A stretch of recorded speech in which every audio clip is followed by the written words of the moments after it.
The New York Mets are kind of blowing it up, trading away Brandon Nimmo and letting both Edwin Diaz and Pete Alonzo walk in free agency. Here's what it means for the Braves, and here's what it would look like if the Braves tried the same thing. Let's talk about it.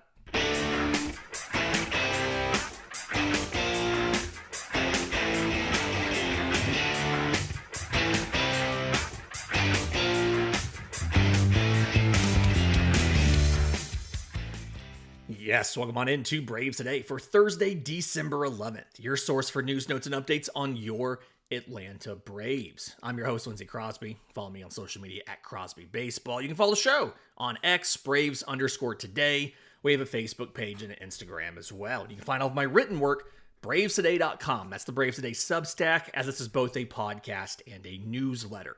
We're proudly part of the Believe Podcast Network and presented to you by FanDuel. Go to FanDuel.com or download the FanDuel app today to get started, but do it responsibly. The New York Mets are going through it right now. This offseason, they have been very either aggressive or very willing to let several key and tenured members of their roster leave.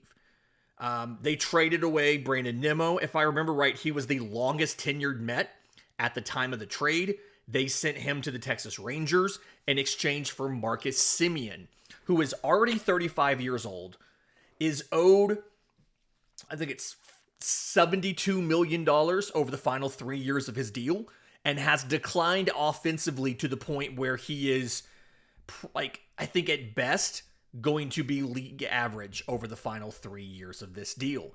His WRC plus last year was an 89 after he hit 230, 305, 364 with the Rangers. It was a WOBA of 295, a WOBA, if you will, of 295.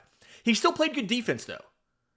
And getting better defensively is something that David Stearns, president of baseball operations for the Mets, talked about. And after the year, they wanted to get better defensively. So they brought in Marcus Semien, but they jettisoned Nimmo to do it. And then they let Pete Alonzo walk in free agency. They really didn't want to give him a long-term deal last winter. He eventually came back on a shorter deal that had some opt-outs, and he exercised the opt-out after a really good year.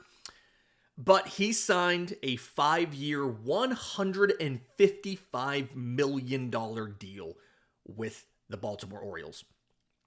And honestly, little side note on that, terrible deal for Baltimore.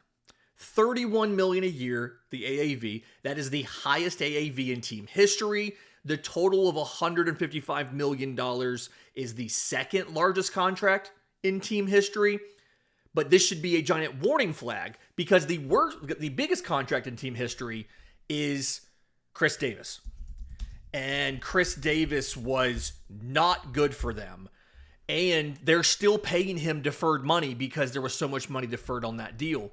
But when they signed him, he was coming off of some time in Texas where he had been good, but not great. Like, he hit 285 his rookie year, but was not great. Ended up finishing his Texas career batting 248 with a 755 OPS. And in 10 years in Baltimore, he hit 53 homers in 2013, was an all-star, Silver Slugger, third place finisher for MVP, led the league in homers and RBI. Led all of baseball. Led all of baseball again in homers in 2015 with 47. But he also led baseball in strikeouts with 208. And then did it again in 2016 with 219. And then from that point on, couldn't even play full seasons. And he was out of the league in 2020 at the age of 34.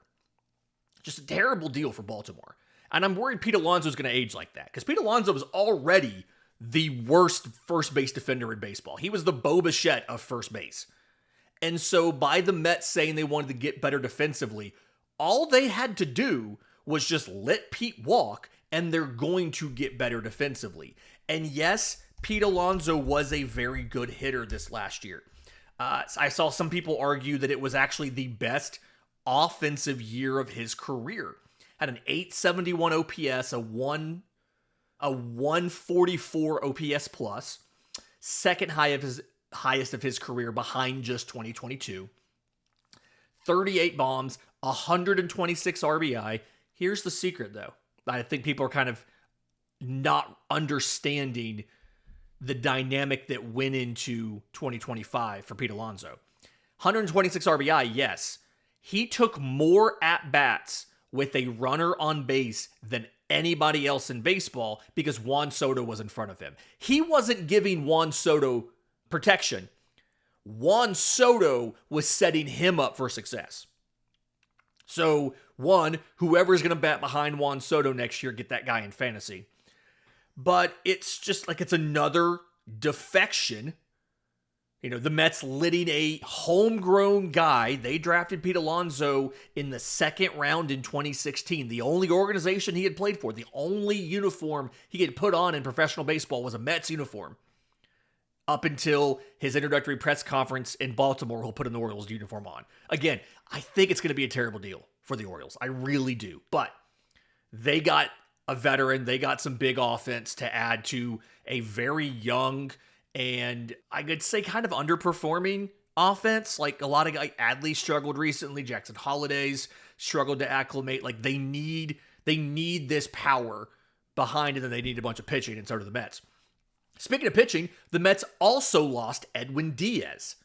He opted out of his remaining 3 years with the Mets, signed a 3-year deal with the Dodgers instead. $23 million a year. It's 3 years, $69 million. So $23 million a year is the AAV. But with the deferrals, it's being counted as $21.1 million a year. Still a ton of money. Don't get me wrong. Still a ton of money to pay a reliever. Absolutely wild. But it's 3 key pieces of the Mets leaving. And I was talking to some people who either are Mets fans or cover the Mets that I know professionally. And the consensus kind of seems to be that outside of the casual fans who are just mad that Pete's gone, that's going to happen, right? The kind of consensus here is it's really hard to complain about breaking up your core when you look at how the core has underperformed. So since 2019, here are the season results for the Mets. 2019, they missed the playoffs. 2020, expanded playoffs, they missed them. 2021, they missed the playoffs. 2022, not only did they not win the division, they choked it away to Atlanta, okay? The Braves were 7 games back on Wednesday, August 10th. The Mets had just won 6 straight games, including sweeping the Braves. I'm sorry, not sweeping the Braves. It was a 4-game series. No, 5-game series because of a rainout. Anyway, they won 4 of the 5. They were 7 games up on Atlanta. 73-39. They finished with 101 wins, but Atlanta won the division on the final day of the season. Tiebreaker. And then they got knocked out in the first round that year. They got eliminated in the first round by the Padres in the wild card series. 2023, 75-87, they missed the postseason. 2024, they had that amazing second half. You can't take that away from them. They had that amazing second half and a wonderful postseason run that didn't result in anything because they lost in the NLCS to the Dodgers. And then in 2025, this most recent year, they didn't make the playoffs. But not only did they not make the playoffs, they were out to the hottest start in franchise history and had the best record in baseball. I believe it was in the month of May. And they went from there to not making the postseason. So when you see that, like, and a lot of people that I talk to, that, you know, again, cover the Mets, Mets fans, whatever, you can't complain about breaking up the core when the core hasn't won anything. The core hasn't done anything.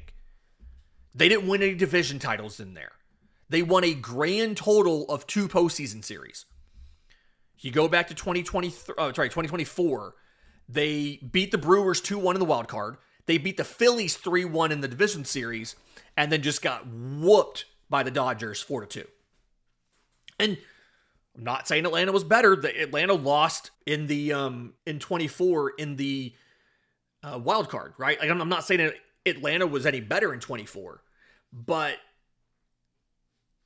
it feels like you can kind of understand their thought process of, hey, we're not afraid to blow it up because we haven't done anything with these guys. And what I'm a little bit concerned about now, being honest, is yes, they need a lot. They need a lot of help on that roster, but they also have a lot of money to do it. We'll talk about that next, right here on Braves Today. Welcome back to Braves Today. Lindsey Crosby. Like I said, a lot of help needed for this Mets team. When you look at their roster, their lineup, as of right now, I'm using Fangraphs and their roster resource tool, which is just an awesome tool if you've never checked that out before. As of right now, the plan for the Mets is, in essence, starting Mark Vientos at first. He WRC plus of 97 last year, so he was below average playing third base, and now he's going to be at first base, where the bar is even higher. Brett Baty at third.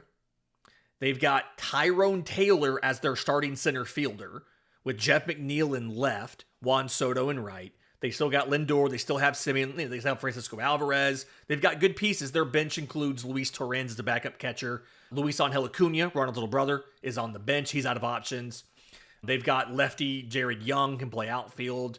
Yi-Wan Bae is another lefty they got off of waivers from Pittsburgh. He can be like a utility guy for them. But it's not a very imposing bench. And the bottom of this lineup, Tyrone Taylor, Brett Baty, Ronnie Mauricio, Mark Vientos, even some Jeff McNeil, is not very inspiring, right? It's really a top three. Lindor, Simeon, Soto. And again, Simeon last year, 89 WRC plus. He wasn't great last year. Really just, like, it's really Lindor, Soto, and the boys is what the lineup is right now. And then when you look at the rotation, they've got Clay Holmes back. Kodai Senga, there's word they might try to move him. Sean Manaea was not good last year coming back from injury. David Peterson, converted reliever, really hit a wall last year. There's word that he might be available via trade. They've got some young guys. Nolan McLean, Jonah Tong, Brandon Sproat, a couple young pitchers. Christian Scott's going to come back from Tommy John. Like, they've got some young pitchers, but they really need help in the rotation. They really need help at the bottom half of the lineup. They really need some help in the bullpen. They've got Devin Williams to be the closer, replacing Edwin Diaz. AJ Minter should be fully healthy as the top setup man as a lefty. They've also got Brooks Raley as another lefty reliever. Righty setup man's a need for them, just like it is for the Braves. Adbert Alzolay, Huascar Brazoban are kind of their two top righties there. Like, not a lot of inspiring options here. They grabbed Cooper Criswell off of waivers from Boston like last week to try to reinforce this bullpen a little bit. But, like, they need help in the bullpen. They need more guys. They've got a bunch of dudes out for Tommy John. Reed Garrett's out. Daniel Nunez is out. Tyler Megill is out. A bunch of guys had their surgery second half of the year and they'll probably miss all of 26. Like, they've got work to do. But the good news for the Mets and the bad news for the Braves is they also have money to spend. And they have a bunch of prospects. Because when they made the deals to get rid of Scherzer and Verlander a few years ago when they were out of it, they got some very good prospects in return. And then they've also done some decent drafting. Jet Williams can play, I believe it's like second base, shortstop, and outfield for them. Carson Bench is a high ceiling outfielder that they're working on that was in AAA. Ryan Clifford is like a first base corner outfield type. Like, they've got a couple guys that they can call up to use. But the big thing is going to be the money. And when you look at the payroll for this team, the Mets have a ton of money. Last year's estimated final payroll per Fangraphs was $340 million, which is absurd. Come on, that's nuts. Right now, the estimated payroll in 2026 is $279 million. So if they keep the same payroll level, they can add $60 million in contracts from what they did last year. So if you think about, obviously, like, that's pretty much any 2 or 3 players on the market. Like, maybe if they sign Kyle Tucker, then they're probably only adding one other big piece. And for as much as people complain about Atlanta trying to do things like convert relievers to starters, Carl Edwards Jr. is a reliever who's not even been stateside in a little while. The Mets signed him to a minor league deal. They're converting him to the rotation. Like, everybody does things like this. Everybody makes the depth signings we see. The role players, like we added Mike Yastrzemski yesterday. I did a bonus show on that last night, by the way. If you want to know more about the addition of Mike Yastrzemski, it should be farther back in your podcast feed if you're on audio. It should be the video before this if you're on YouTube. Breaking down the Yastrzemski. I don't think it needs to not be the final ad for Atlanta, but if you look at it as a role player and injury insurance, it's a pretty good move, right? You can see the platoon of Drake Baldwin against lefties, Yastrzemski against righties. You can see how that's a pretty decent platoon. Like, you can figure out what they're doing here. You can rotate the corner outfielders in to get them a half day. Yastrzemski's a better defender than either Acuna or Profar is, so you've improved the defense at the same time. Like, you can see why they did this. Again, if this is the final move on offense, I'm going to be disappointed. You need to sign a shortstop. I would not mind getting a better offensive bat, but I don't know where you'd fit that guy in at this point unless you put Yaz on the bench. But it's not a bad move in a vacuum. It just can't be the final move you make. Anyway, back to the Mets. So they're in a situation where they can add just about anybody they want. Like, literally, they can afford anybody on the market. You can stick Kyle Tucker in here very easily. Now, you probably have to move Juan Soto to left field and DH him some. Again, Ronnie Mauricio is your DH right now. You're not losing a lot, by taking him off the field. And in that case, you'd have like Soto DHing, McNeil in left. You would have Kyle Tucker in right. You could put Soto in left. He did play some left. I think it was San Diego. He played some left field. You could put Soto in left and Tucker in right. And your DH could be you could rotate people through, kind of like we want to do. McNeil can play second. And he can play all 3 outfield positions. You can rotate dudes through and give folks days off, right? Lots of options there. Starting pitching is where I'm really curious to see if they try to add somebody. Framber Valdez, if they're legitimately trying to get better defensively, especially in the infield. And again, not having Alonzo at first will help. Having Semien at second will help. His bat's slumped. He's still a good defender. I could see them going for a guy like a Framber Valdez, who gets a lot of ground balls and, can keep the ball on the ground, and a better defense can convert more of those into outs. What I am really curious about and what I want to see is, have they made enough changes to get off of the Mets being the Mets? And by that, what I mean is, like, Framber Valdez feels like he'd be the perfect fit for that team because there's something mentally wrong with the New York Mets. They got over it in 24, and you saw they made the NLCS. But for some reason, that organization, that clubhouse, something about that team can't seem, mentally to handle it. They can't seem to do what they need to do. We talk about like the Mets are Metsing, right? Like they collapse. I'm thinking about like Pete Alonso mocking Bryce Elder with the choke thing, and then they collapse, and Tyler Matzek's is mocking them back, right? Like they just seem to do the wrong thing all of the time. And so, as much as this could come back to bite me, and it absolutely could come back to bite me, I'm not that scared of whoever they add. I'm not. Give them Kyle Tucker. Okay, give them Kyle Tucker. That's great. Once you get past the top 3, you're still dealing with Brett Beatty, Tyrone Taylor, Ronnie Mauricio, you're still dealing with below average dudes. In a 5-game series, they're still throwing Sean Manaea or Kodai Senga or Clay Holmes, dudes that when they're on, they're good, but recently they've been more not on than they've been on. Clay Holmes had I picked up Clay Holmes in fantasy. He had a walk per 9 innings higher than his ERA. They still have a bullpen that's going to be suspect. And above all, they're still the Mets. I'm not as worried about them as I probably should be. But at the same time, they've not given me reason to be worried about them.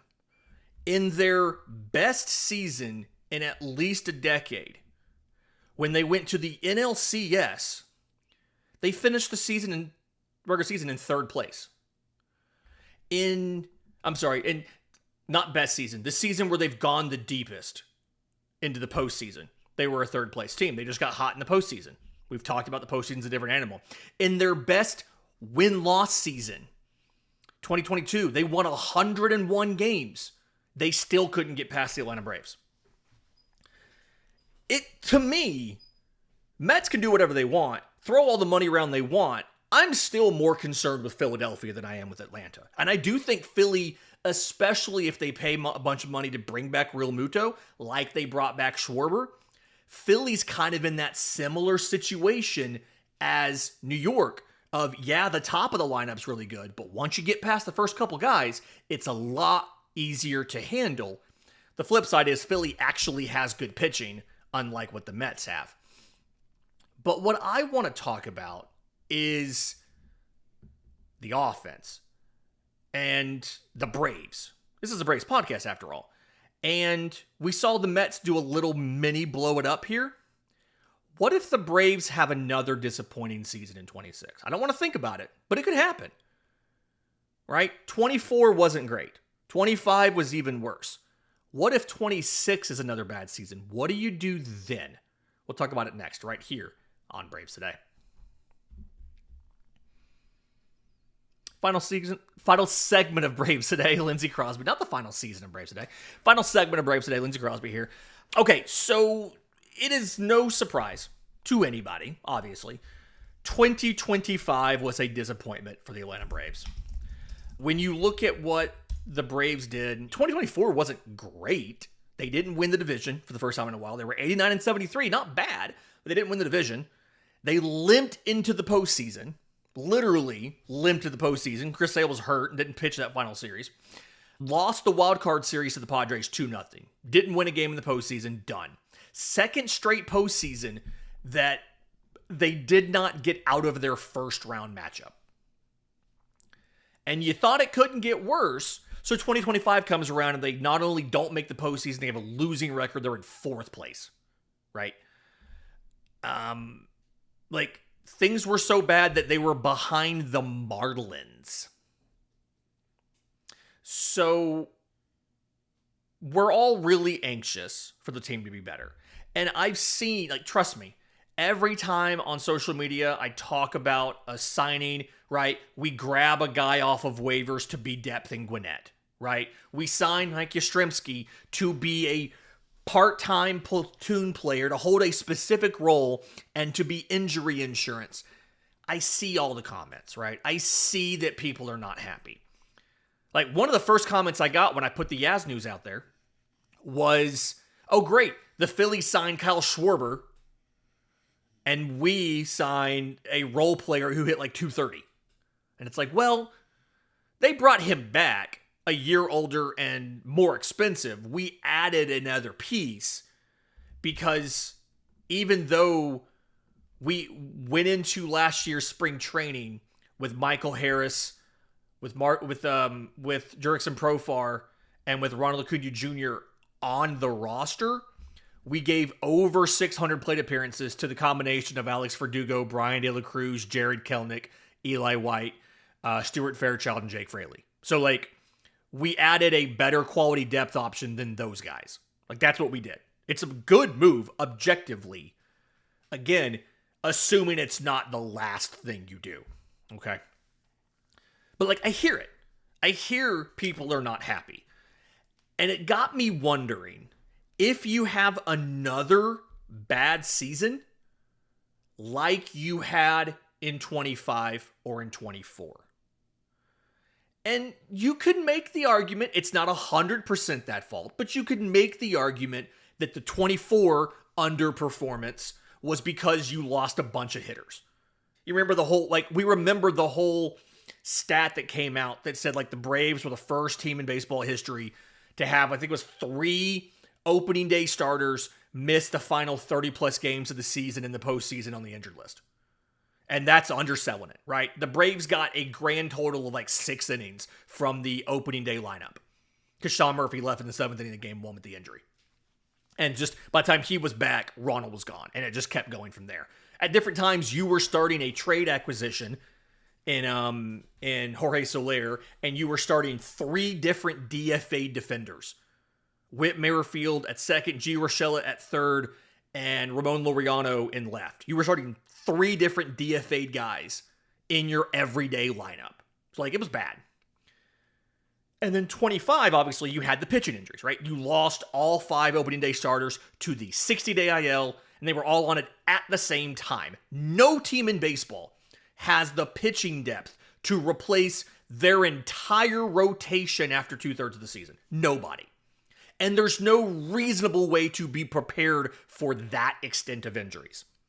So you could argue, and it kind of at times feels like Terry McGurk maybe feels this way too, that the injuries are the main reason why Atlanta underperformed in 24 and 25. But if you do that, you're ignoring the fact that several offensive players in 25 were not good. Austin Riley, okay? Austin Riley in 102 games, he hit 260. That's fine. That's good. It's not where he's been from 21 through 23, but he hit 260. Had a 428 slug. He had 16 home runs before he got hurt. In the last 2 seasons put together, he's played 212 games out of a possible 324. He's hit 35 home runs, which his good seasons, 21 through 23, he was averaging about 36 home runs a year. So same ballpark, but that was over 2 years. And the per 162 game pace, meaning if he kept up that offensive production and played every game, had him at 26 home runs and 84 RBI. When in those great years, 21, 22, 23, he was almost a lock for a 35-100 season. His OPS plus was 137, 141, 129, and then it dropped to 117, and then it dropped to 104. What if it drops again? What if Austin Riley doesn't miss time next year, but he becomes a league average hitter at third base where the defense is nice, but you need that guy to be providing offense? What if Michael Harris has another season where he is one of statistically the worst hitters in baseball? Because in the first half, his OPS, he was, if not he was one of the worst hitters in baseball. Problem was, so was Nick Allen, so was Ozzie Albies. You got rid of Allen. Allen's gone. Ozzie, this could be his last year. If you sign a shortstop, like Ha-Seong Kim, where Dubon's your utility guy, and then Ozzie's just bad, you could replace him with Dubon during the season. Walt Weiss could make that change anytime. But if Michael Harris is still bad, if Austin Riley is not good, right? When do the Braves pull the plug? And I don't mean completely tear it down. This organization's not going to do a complete rebuild unless everything goes wrong. But would they try to find a new center fielder? Would they try to find a new third baseman? I feel like Riley's probably safer. He probably has more runway here. But the fact that last year, the big report that we got out of the trade deadline was that the Braves tried and failed to acquire Byron Buxton, a Georgia native. We talked about him plenty. A center fielder makes me wonder. Michael Harris was a Rookie of the Year winner, signed an extension. He's a very good player. And honestly, if he was one day relegated to a bench role, his salary, his average annual value is $9 million. for the next 5 seasons. 8, 9, 10, 10, and 12 are the actual salaries, but the AAV is $9 million. You're paying Mike Yastrzemski in cash $9 million this year. So he's actually making $1 million more this upcoming season than Michael Harris is. And the AAV on his deal is 11.5. It's more than Michael Harris's is.